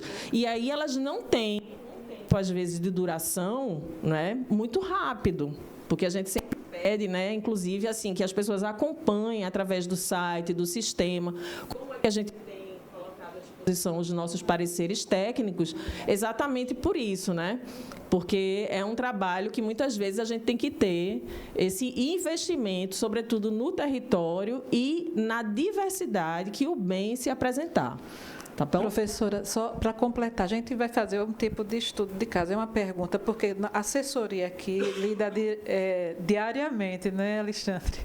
Diariamente com os projetos de lei. Então, nós temos um caso de uma excelente proposição. Nós não vamos dizer aqui numeração, mas, por exemplo, submete a indicação da Escola de Aprendizes Marinheiros de Pernambuco para obtenção do registro de patrimônio cultural e material do Estado de Pernambuco. Aí a dúvida, por isso que nós estávamos conversando, é para tombamento, o patrimônio aqui é a estrutura predial da escola ou os saberes produzidos pela escola. A gente precisa receber para avaliar. Sim. Porque, veja, a princípio, mas, assim, a gente está falando de uma instituição que é do próprio Estado, inclusive. Então, é incompatível com a legislação que a gente faça um reconhecimento de uma política pública que é voltada para a população dentro de características, no caso, eu estou falando pelo imaterial, né? Porque no material pode haver, talvez, algum tipo de entendimento com relação a isso, mas, a princípio, eu não consigo realmente ver como que a gente vai fazer com que uma instituição que é do próprio Estado ela se coloque nesse outro papel e função e lugar que não é de produtora de cultura, entende? Na diversidade brasileira, inclusive. Da mesma forma, nós temos assim, nós estamos falando porque a comissão recebe as proposições e a gente leva para a reunião ordinária e ali é discutido e avaliado. Agora, isso eu estou fazendo, veja... Sim, está sendo um projeto. Né? Mas, assim, é só a dúvida nossa aqui, nem é da qualidade da proposição, é só se caberia o tombamento, se são apenas a questão do prédio, dos saberes, como, por exemplo, do Diário de Pernambuco também. Né? Foi feito, há 2 anos ele está tramitando. Diante do que é o prédio, são os saberes. O acervo ou os saberes? Exatamente, isso que a gente gostaria, que é tão importante para os assessores da casa entenderem, para que a gente possa acertar o alvo. Essa é a nossa questão como comissão, essa preocupação, a gente acertar o alvo, dar esse aperfeiçoamento para que esteja alinhado com o que a secretaria, né, orienta, para que a gente tenha celeridade no processo e tudo que de fato é patrimônio seja contemplado no devido tempo e que a gente realmente tenha essa riqueza de patrimônio reconhecido e valorizada. Ana, eu acho que uma fala do conselheiro, né, que me precedeu aqui, quando ele tenta estabelecer a distinção do que são as características de cada qual, é um primeiro passo para vocês que vão assessorar e trabalhar junto aos parlamentares nos pedidos. Então, é realmente ter essa noção do que cada legislação representa e... Veja, tem uma coisa muito importante que eu acho que a primeira legislação que a gente trabalha, né, Cris, é a própria Constituição Federal. Quando você chega no artigo 216, que é patrimônio brasileiro, você vai entender que, por exemplo, entidades com fins lucrativos, empresas e o próprio Estado, eles não são... sujeitos nesse tipo de processo de reconhecimento de patrimonialização, porque estamos falando da diversidade de formas de expressão da cultura do povo brasileiro. Então, isso é uma primeira questão que eu gostaria de, na verdade, assim, ressaltar para que depois a gente possa ir para essas especificidades do que são os bens materiais e imateriais e a política voltada para pessoas e grupos, não é? Porque, assim, essas conquistas do povo brasileiro, elas já estão colocadas constitucionalmente e elas já demarcam muito bem o que é a política de patrimonialização e de patrimônio cultural no nosso país. Então, eu acho que eu, a princípio, já colocaria isso como um primeiro norteador. Né? E o segundo é essa distinção para que a gente saiba exatamente qual o bem ao qual os requerimentos vão ser, de fato, remetidos.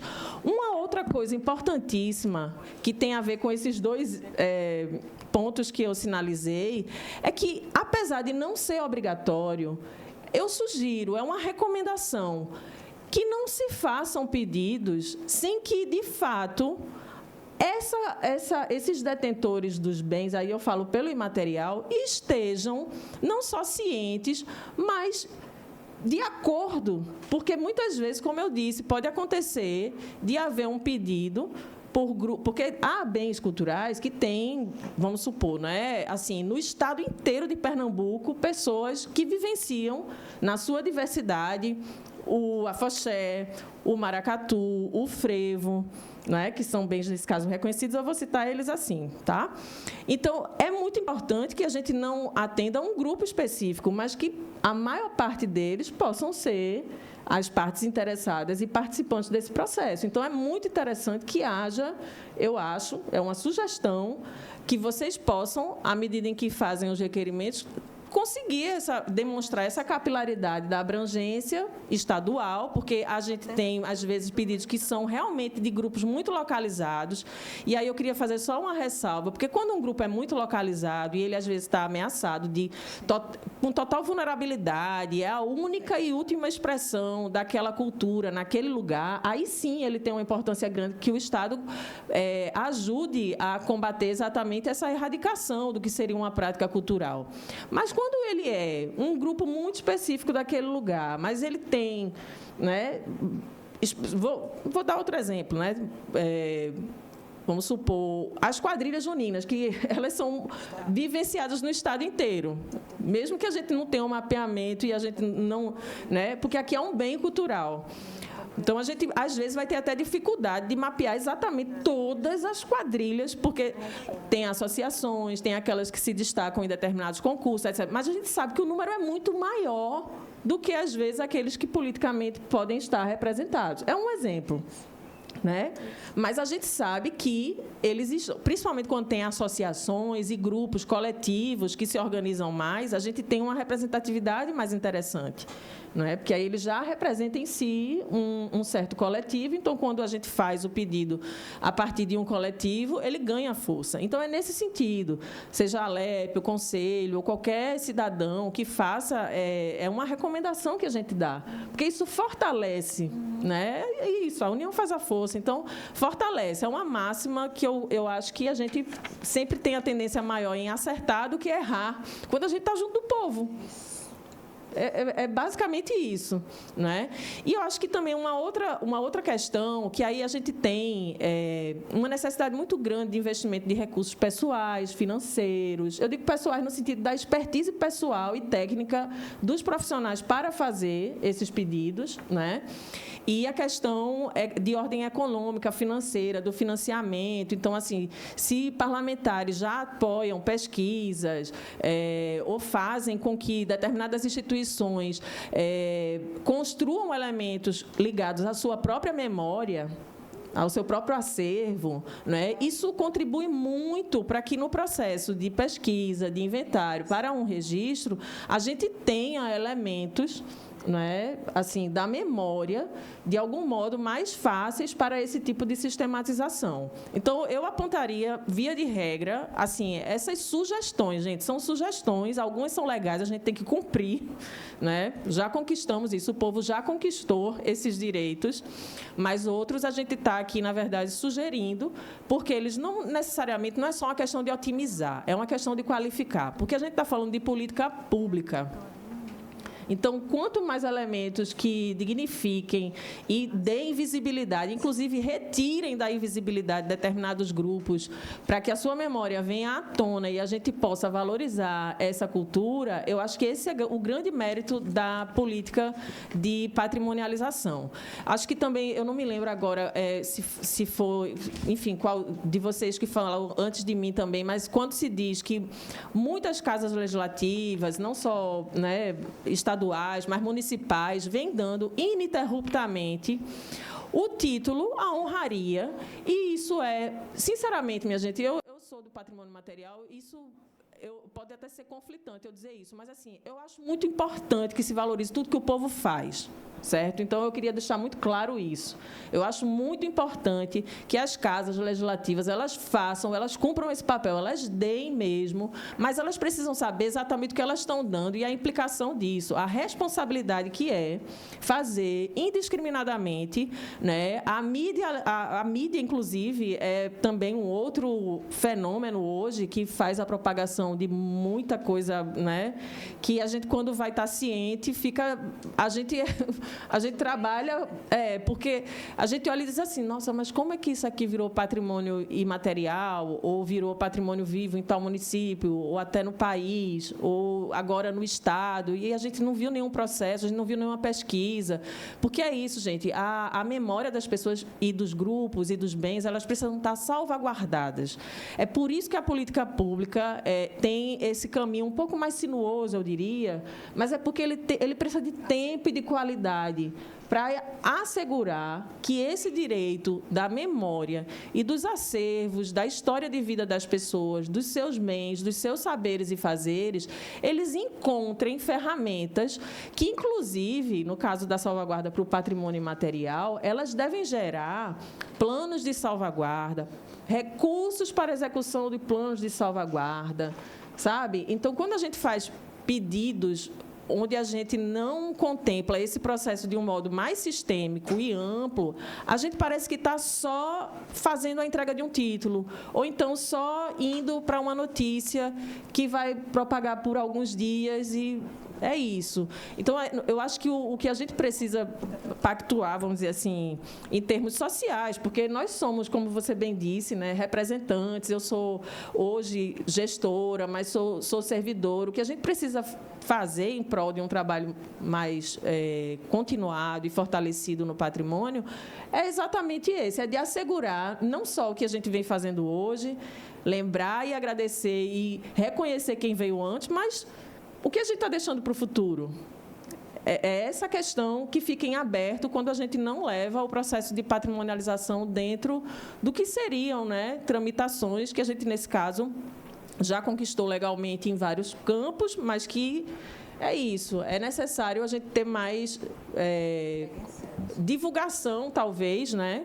Eu acho que é o último ponto. É verdade. Para fechar, desculpem, eu me empolgo com esse tema, mas, assim, para fechar, eu acho que a divulgação, eventos, encontros como esse e outros que a gente possa fazer mais periodicamente também são muito importantes. Muito obrigada, viu, pelo espaço. E eu vou até me sentar lá, porque senão fica aqui falando. Fica aí que a gente vai batendo papo. Eu estou olhando aqui a hora, estou vendo que a gente está caminhando, né, para o fim da tarde, mas eu queria só lembrar que a gente tem hoje, dia 13, e a gente tem dia 27, outro encontro no mesmo horário aqui, né, no mesmo local.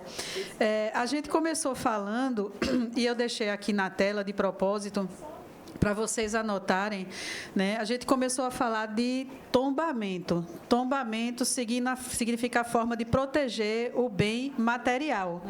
Tá certo? E a lei que trata disso é a 7970 de 1979. Essa é a primeira lei, vamos dizer assim, da nossa referência, que eu recomendaria que ficasse no radar, né, de vocês, Ana, para poder, quando surgir a ideia, né, de conferir algum título ou de encaminhar, né, para reconhecimento algum patrimônio material, ou pelo menos algo que supostamente seja, né, ou a ideia de vamos mandar tombar, vamos reconhecer como patrimônio, saber que tem que consultar essa lei que traz o fluxo que foi apresentado pela conselheira Cristiane e que traz aqui os esclarecimentos do que é bem material, né, e o que fazer para esse fluxo de tombamento acontecer. Depois falou-se aqui, como bem disse o conselheiro Augusto, né, de patrimônio imaterial, trazido pelo nosso patrimônio vivo e notório saber, notório saber não, como é? Notório saber da UPE, né, do Estado, né, e conselheiro do segmento imaterial e mestre do Carnaval, Cláudio. Xoxo Malaquias, né? A gente tem essa lei aqui, minha gente, 16426 de 2018. Tudo é lei do nosso estado, né, estadual, que traz aqui o Sistema Estadual de Registro e Salvaguarda do Patrimônio Cultural Imaterial no âmbito do estado. Então, do mesmo jeito, quando chegar a ideia ou chegar a demanda, é fazer o segundo filtro. Não está lá no material, é imaterial. E o terceiro filtro é exatamente o patrimônio vivo, que é a 12196 de 2002. Para quê? Para que, quando chegar em cada comissão para fazer a análise, vocês fazendo esse filtro, quando andar e chegar, né, na comissão de educação, cultura, né, já chegue com esse esclarecimento, né, que já venha com o direcionamento, embasamento, porque já foi feito o filtro nas 3 situações. Inclusive, porque... Quarta lei que vocês vão olhar. Quer falar, Ana? Não, só quero que você... Eu só estou pedindo para dizer que, assim, não é a comissão não é detentora de poder, apenas esse... Não. Segundo, só para esclarecer, a assessoria, o parlamentar, ele tem toda a autonomia, mas a gente está falando de questões reais.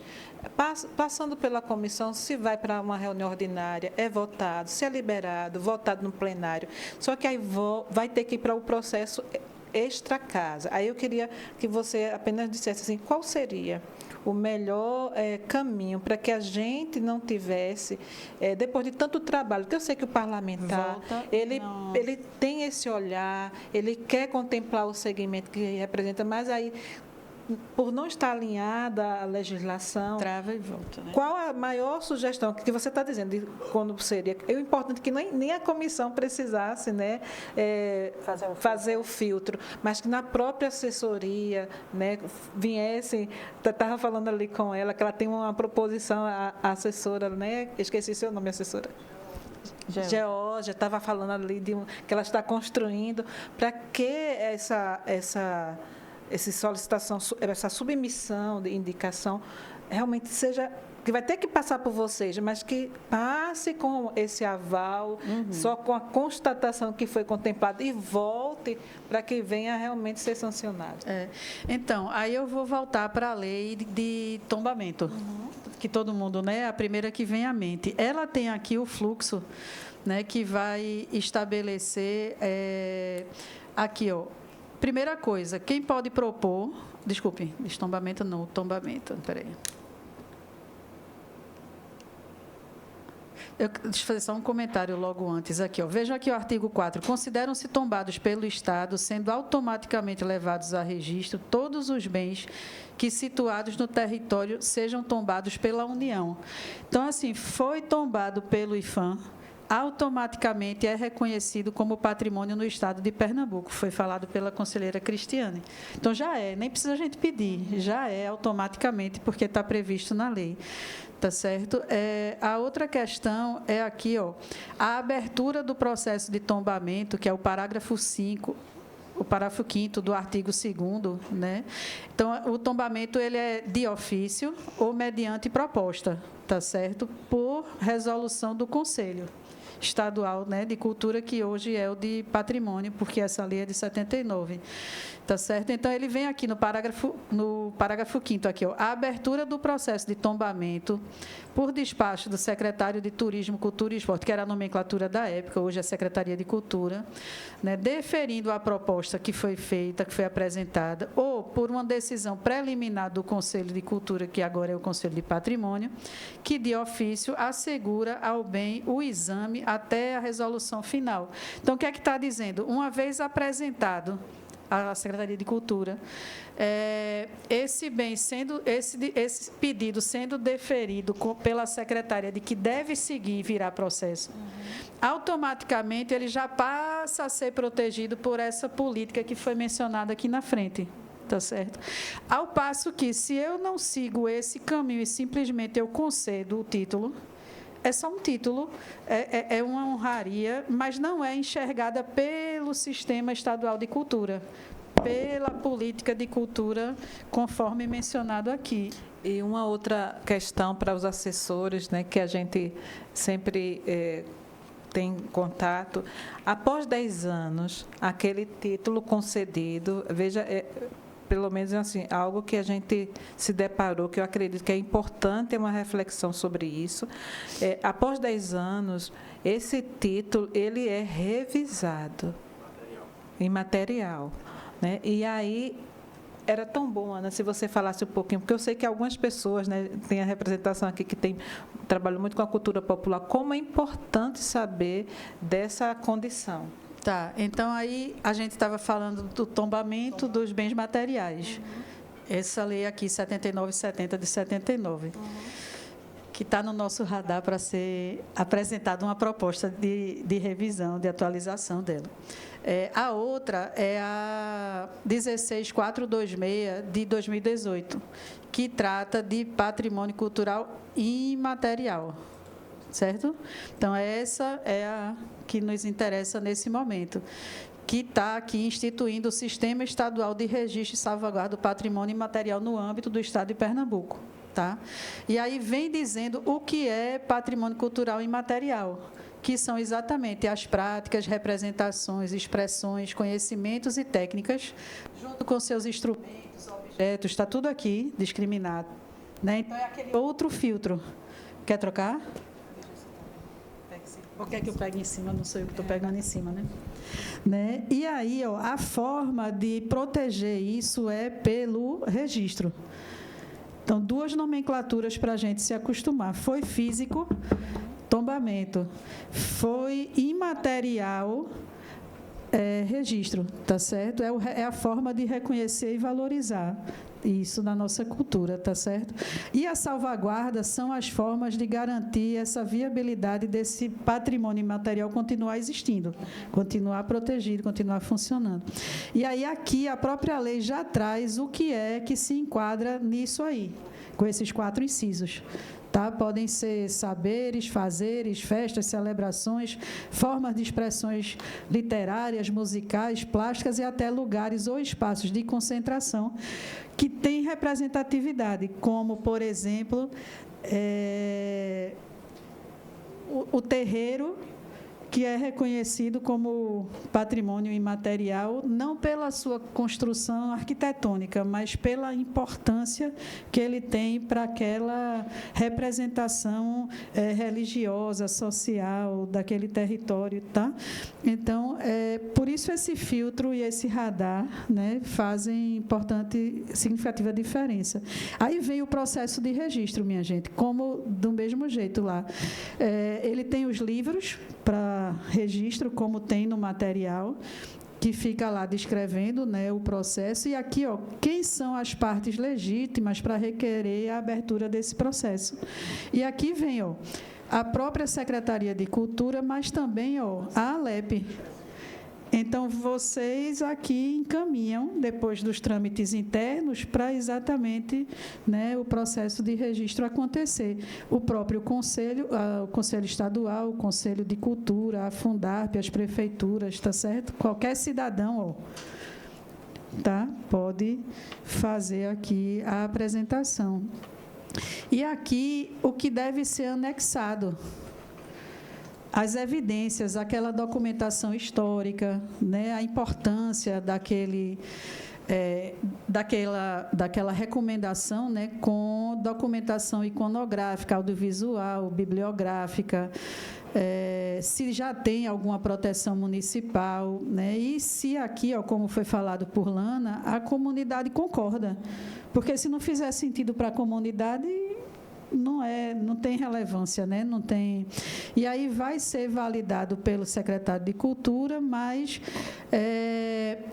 o processo, depois que circular o estudo técnico e tudo mais, ele volta para o Conselho, que vai designar os membros relatores, tá certo? Vai avisar as comunidades detentoras que vai ter a relatoria, que vai ter depois a apresentação do voto e tal, e sendo aprovado, né, vai ser registrado no respectivo livro lá que se enquadram bem, tá certo? Vem o processo depois de salvaguarda, que é passar a ser enxergado pelo sistema de cultura para passar a receber as ações, ou fazer parte das ações que vão garantir a perpetuidade desse bem. Aí, de novo, eu insisto, se eu somente concedo um título, eu estou fazendo uma honraria com um diploma, com um certificado, isso aí tem um valor momentâneo e pessoal, mas não é um patrimônio que faça parte do sistema de cultura do Estado, que seja enxergado pela estrutura do Estado, que vá, de fato, ser protegido.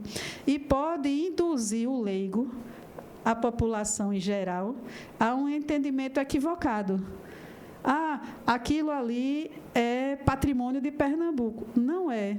Por quê? Se a gente for encaixar no artigo 216 da Constituição Federal, talvez não se encaixe, e se for procurar, como disse Lana, dentro da estrutura, não teve nenhum processo, nenhum estudo, nenhum embasamento, a relatoria, o fluxo legal não foi cumprido. Se o fluxo legal não foi cumprido, ele não existe. Se ele não existe, ele não vai fazer parte dessa sistemática aí, de salvaguarda, tá certo? E aí, vem a questão da revalidação do registro.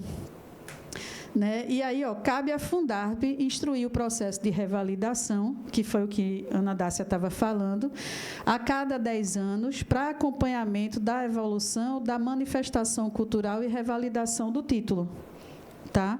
E aí, isso vale para os concedidos aqui pela Assembleia.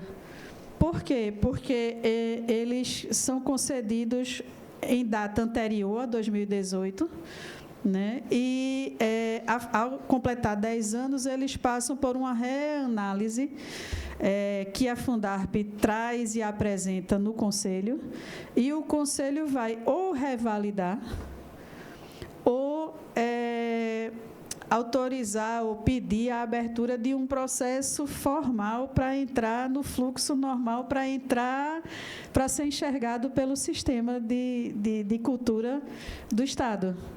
Tá certo? E o que é o interessante é que esse processo, esse relatório final de revalidação, volta para o Conselho para ver se o Conselho valida.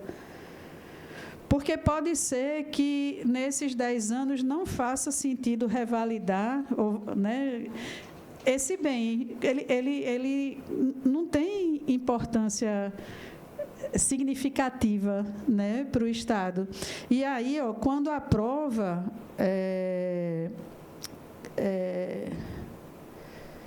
Aqui, existe a possibilidade aqui, de o Conselho aprovar a perda do título como sendo patrimônio material de Pernambuco em decorrência da transformação total ou desaparecimento dos elementos essenciais do bem.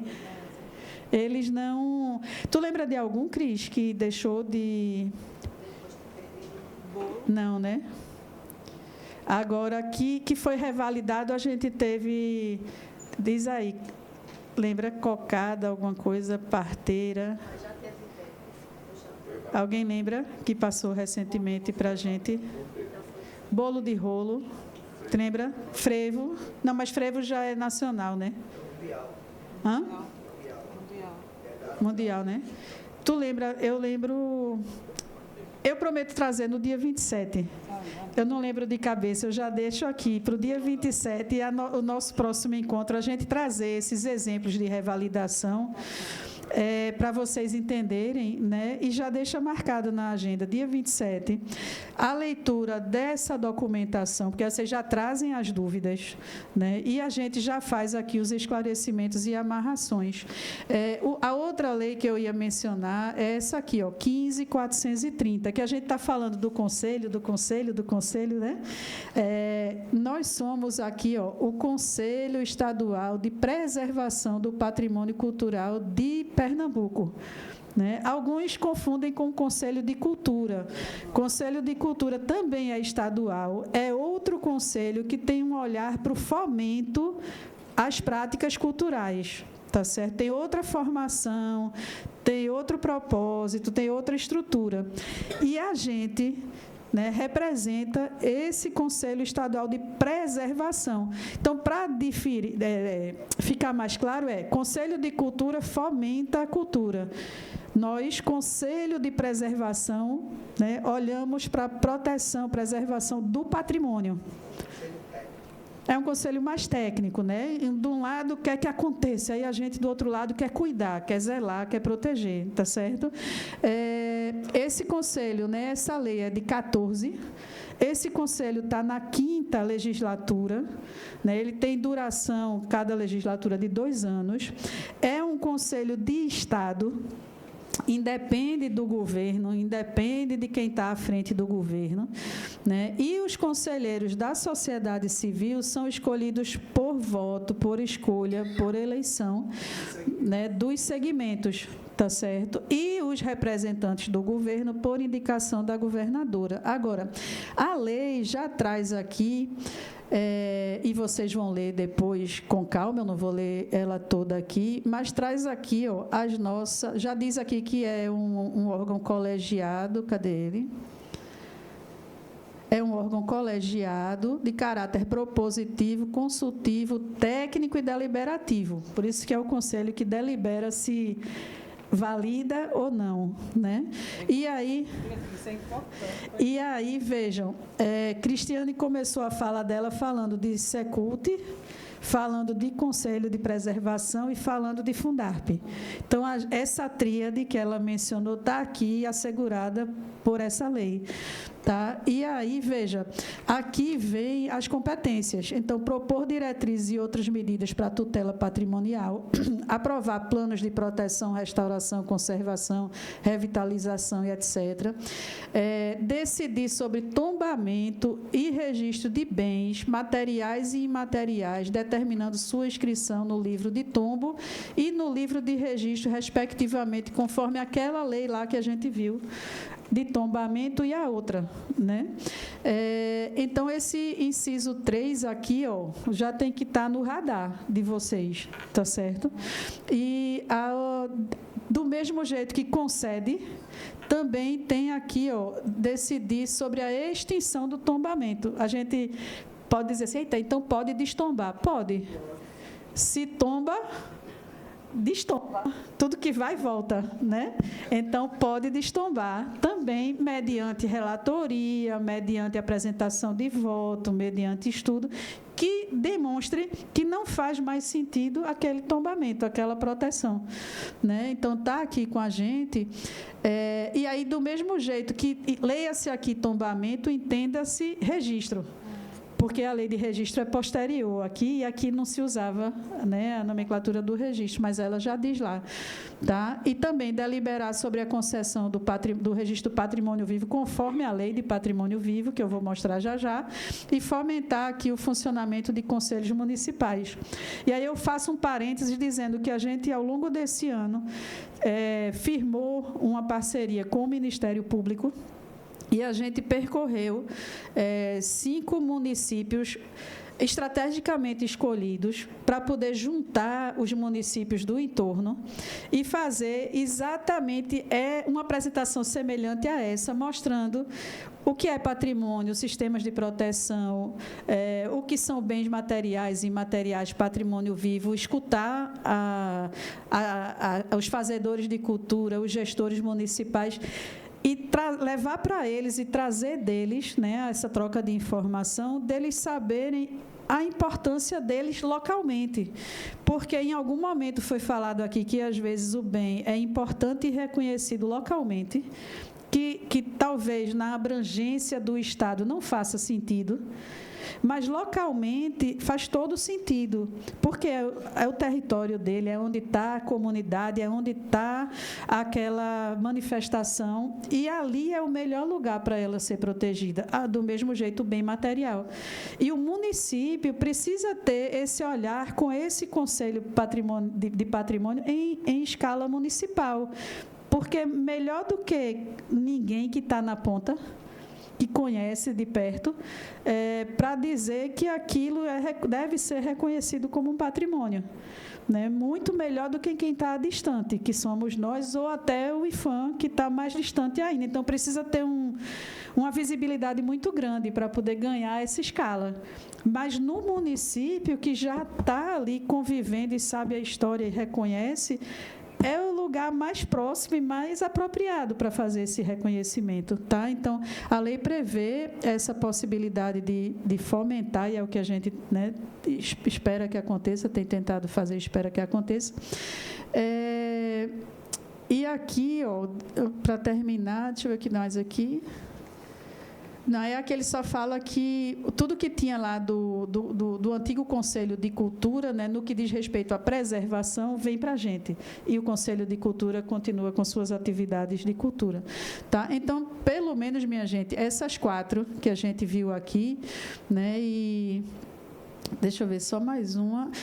Eu não mencionei, mas a de Patrimônio Vivo, 12196, de 2002, que Lana falou, né, que vai aí já, né, fazendo mais de 20 anos aí que o título, né, concedido, é a outra para o radar de vocês, porque ela também descreve aqui o que é patrimônio vivo, né, e descreve aqui o fluxo, né, de quem pode solicitar esse título, né? E as credenciais para concorrer ao título de patrimônio vivo, ao reconhecimento, né, de patrimônio vivo. Está tudo discriminado aqui, tanto para pessoa física como para grupo, tá certo? E aqui vem...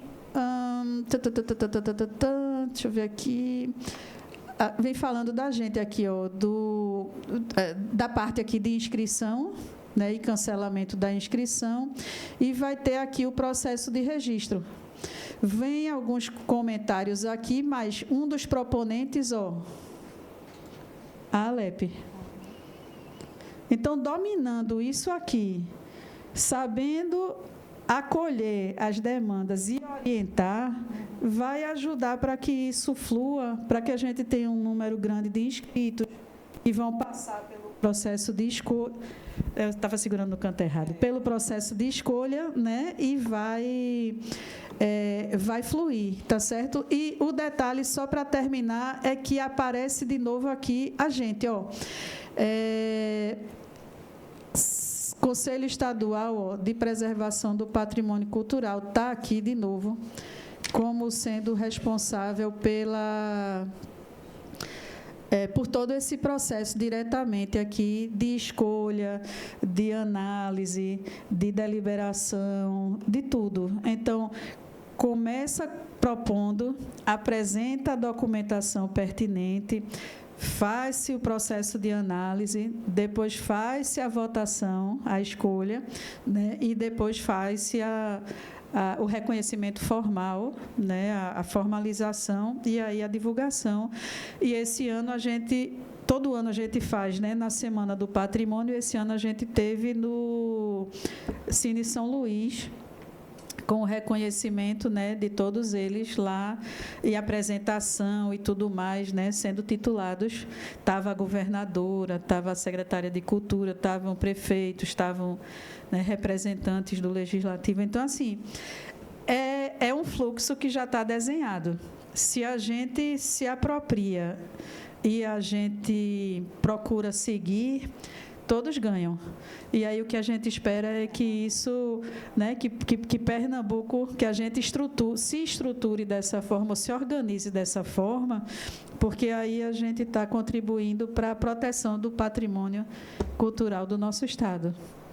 Beleza, Ana? Eu acredito que o senhor quer falar, alguém mais quer falar, pode ver. Mas tem que falar aqui. Leva ali.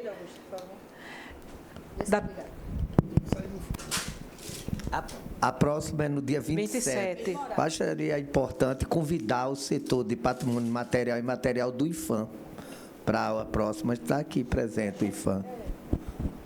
A gente pode convidar, mas a questão é que o nosso olhar não é o olhar nacional. Nosso olhar é o âmbito do Estado.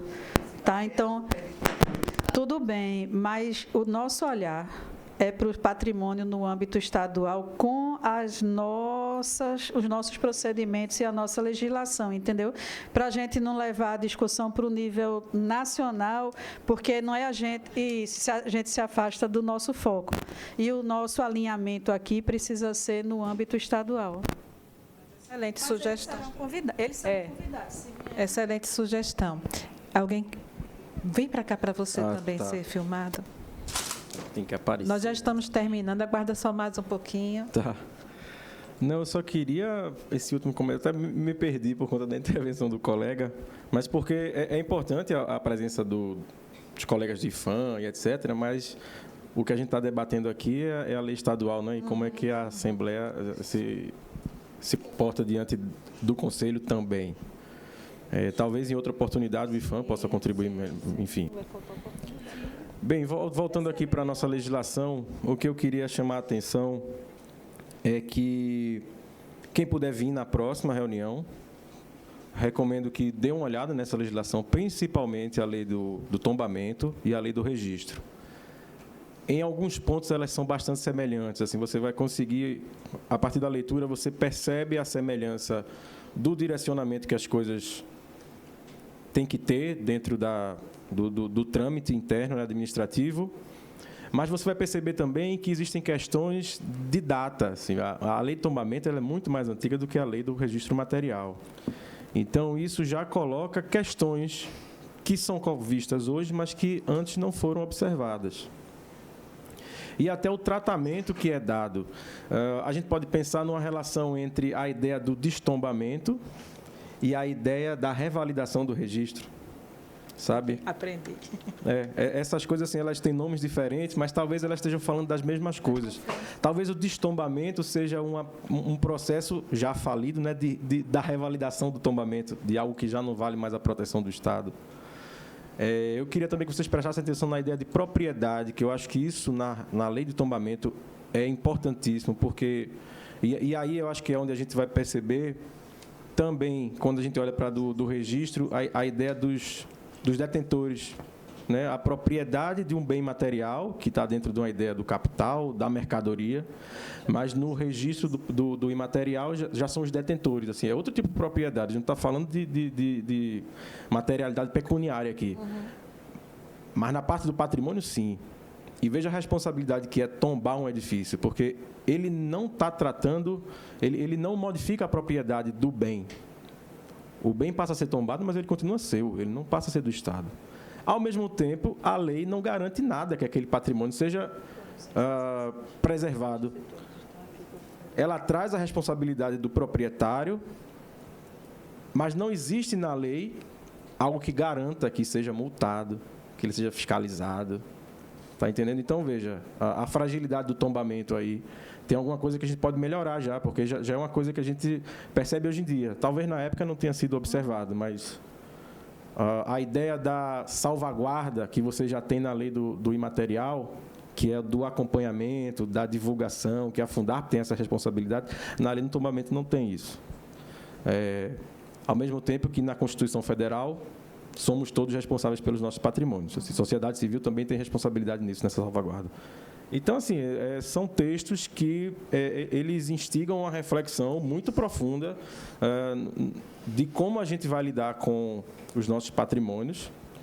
Eles não esgotam as questões, de maneira nenhuma. Assim, como foi dito aqui, o patrimônio está sempre em movimento. Ele está em movimento. Assim, e talvez, voltando aqui à primeira provocação de Tagore, se a gente não se atentar para o que de fato é patrimônio, para o que de fato a gente quer reconhecer como patrimônio legítimo, assim, talvez a gente deixe escapar o tanto que é importante essa comenda, digamos assim, esse reconhecimento. Se tudo é patrimônio, nada é, sabe? Então, talvez vulgarizar esses instrumentos não seja um bom encaminhamento.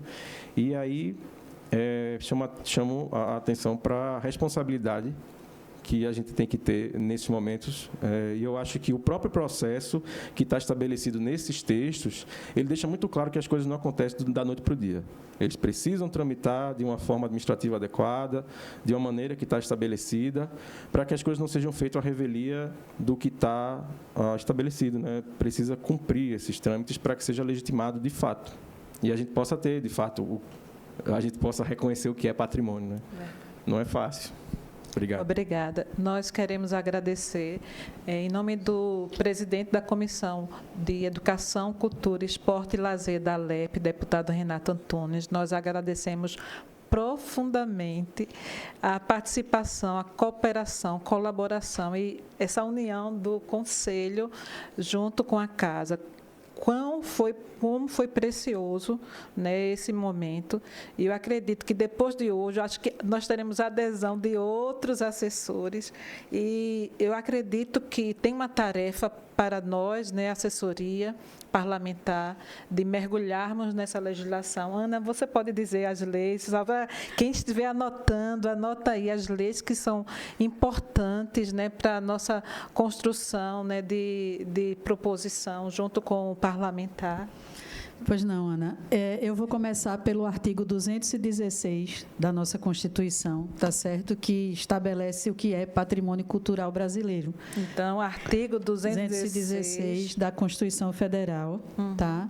Depois a gente tem a Lei 7970 de 1979, que trata de tombamento, ou seja, está vinculada aos bens materiais. Depois a gente tem a Lei 16426 de 2018, que está vinculada ao patrimônio, ao registro de patrimônio imaterial, tá certo?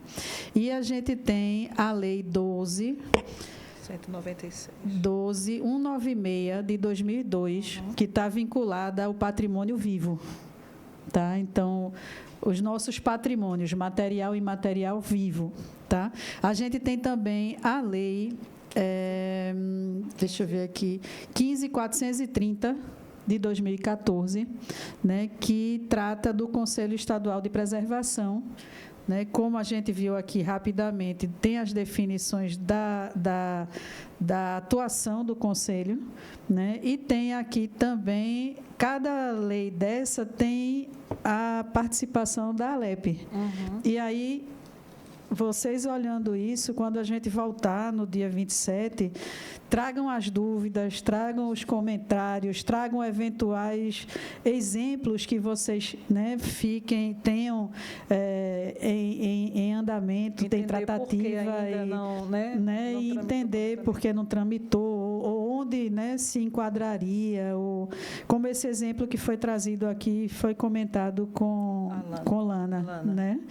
Então, para começar a brincadeira, a gente tem esse pacote que é o nosso norte. Então, nós agradecemos muitíssimo, né, ao Conselho, e nós queremos citar aqui, né, as pessoas, né, os conselheiros que participaram dessa tarde tão produtiva, e deixando o gostinho de quero mais. No dia 27, nós continuaremos, que o nosso objetivo é oferecer informação qualificada sobre patrimônio cultural, orientar assessores, tanto da casa como assessores municipais e agentes culturais, isso é muito importante, a população também está convidada, quanto ao processo de registro e preservação. Fomentar boas práticas de gestão patrimonial, isso é muito importante, a gente refletir sobre isso, aproximar as duas instituições para o Sistema Estadual de Cultura e promover transparência e alinhamento institucional, para que a gente possa, de fato, ter o que é de valioso preservado. Então, eu quero agradecer à presidente do Conselho, Ana de Fátima Braga Barbosa, representando os movimentos sociais do urbanismo e meio ambiente. Queremos agradecer a Fabiano Santos da Silva, representando comunidades tradicionais e religiosas, costumes, saberes e formação de expressão. Agradecemos também a Cristiane, nós temos honrado também você é o nosso alvo dos assessores para o patrimônio vivo do próximo ano. Cristiane Feitosa, coordenadora Cordeiro de Souza, da Fundação de Patrimônio Histórico e Artístico de Pernambuco, Fundarp. Agradecemos a Maria Bethânia Correia de Araújo, do Notório Saber, a Augusto Ferrer, Arquitetura. Agradecemos também a Edmilson Cordeiro, Urbanismo e Meio Ambiente.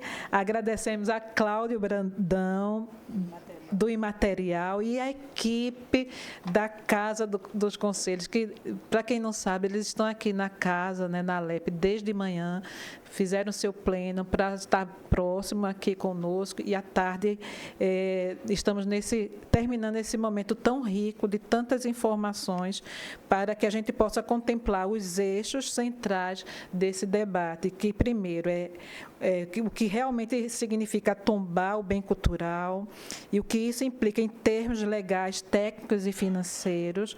O outro eixo, que você pode participar no próximo encontro, o papel do Conselho de Preservação e quais são as etapas formais do processo de tombamento, que são dúvidas que permeiam, né, muita assessoria, e que tipos de bens podem ser reconhecidos. Isso aqui é uma coisa que a gente vai discutir no dia 27. Reconhecidos como patrimônio, quais instrumentos, além do tombamento, que o Estado dispõe para protegê-los. Então, em nome do deputado Renato Antunes, presidente da Comissão de Educação, Cultura, Esporte e Lazer, nós agradecemos, na pessoa de Ana Barbosa, à Casa do Conselho, aos conselheiros, essa tarde tão rica e proveitosa. Então, sendo assim, nós encerramos aqui, é mais informal, aqui nosso momento, nosso diálogo, e convidamos todas as assessorias, todos os agentes culturais e público em geral para participar no dia 27, aqui mesmo, no Enio, né, no auditório Enio Guerra, às 14 horas, para nós continuarmos a refletir, aprender, contribuir sobre a questão do patrimônio cultural. Uma boa tarde.